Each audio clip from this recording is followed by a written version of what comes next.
We have Bria up next. Hey, Bria, how's it going? It's going good. How about you? I'm good, thanks. I'm good. Tell me what's going on, how I could help. If you could share some context, your current LSAT score, your goal LSAT score, and when you're taking the test. My current LSAT score is a 141.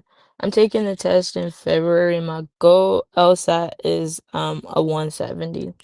Okay, so we're looking for about 30 points in about 4.5 months. Okay, Yes. and how many hours a week can you put in between now and February? 20 right now, studying in the morning and doing the classes in the afternoon. So, ideally about 15 to 20 hours a week right now. Okay, that's pretty good. 15, 20 hours a week over the course of 4.5 months. That scales up really nicely. We're talking about hundreds and hundreds of hours that you can devote to this to build a really strong foundation.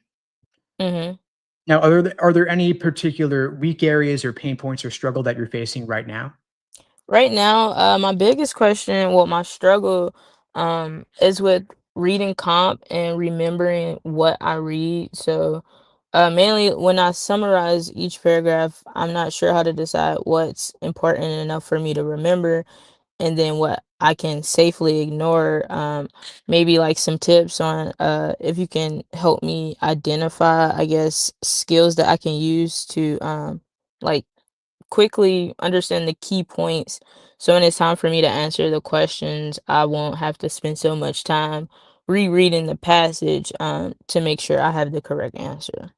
Yeah, for sure, totally. So my biggest thought for you here is to make sure that you're understanding what you're reading in the passage. If you could paraphrase it as an exercise where you take one of those older reading comprehension passages and you rewrite the entire thing in simpler language, like you were going to explain it to a 5-year-old. Sounds silly, but as an exercise, it's incredibly effective when you can go sentence by sentence, line by line, word by word, and force yourself to distill the information. The way to prove that you truly understand it is by showing that you can paraphrase it. So that's my biggest thought for you to start with. Mm-hmm. If you could just rewrite it, simplify, explain it to a 5-year-old. That's my number one recommendation for you at this stage right here. You have a lot of practice tests available to you. They have them numbered from 101 to 158 in LSAC's Law Hub. You take the oldest exam questions, maybe 101 to 120, and as an exercise, you just simplify those passages. You've got 80 passages that you could work with. That would be a really effective starting point for you. Is that something you might consider doing? Yes, Okay, I'm pretty sure that's something I can implement. Yeah, so thank you. of course. And then look at particular topics. I mean, you've got four different categories of reading comp passages. You have natural science, social science, humanities, and law. Out of those four, is there one particular topic category that you struggle with more than others? I'd say the natural science, Hmm. a lot because sometimes the passages are very dense, and I'm trying to make sure I understand, like, I guess from the top to the bottom, but sometimes I forget like what was read in the middle of the passage.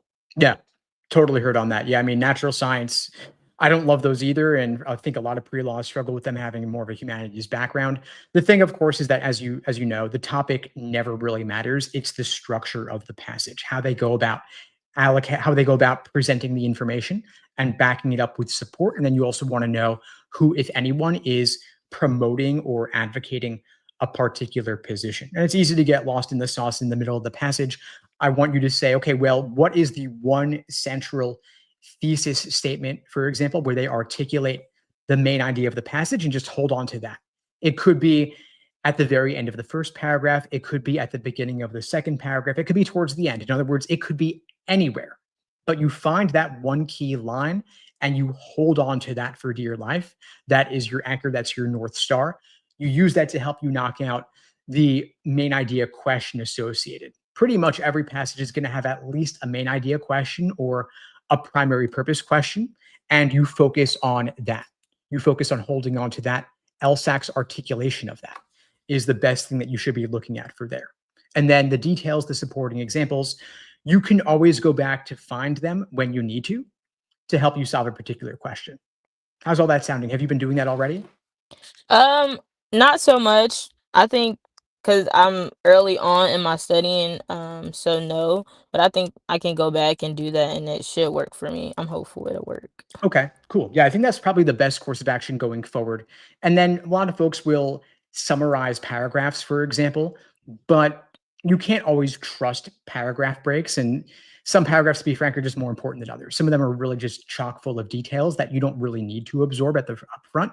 You can always go back to those later over the course of the passage to help you solve particular questions, but you don't need to absorb all that information up front.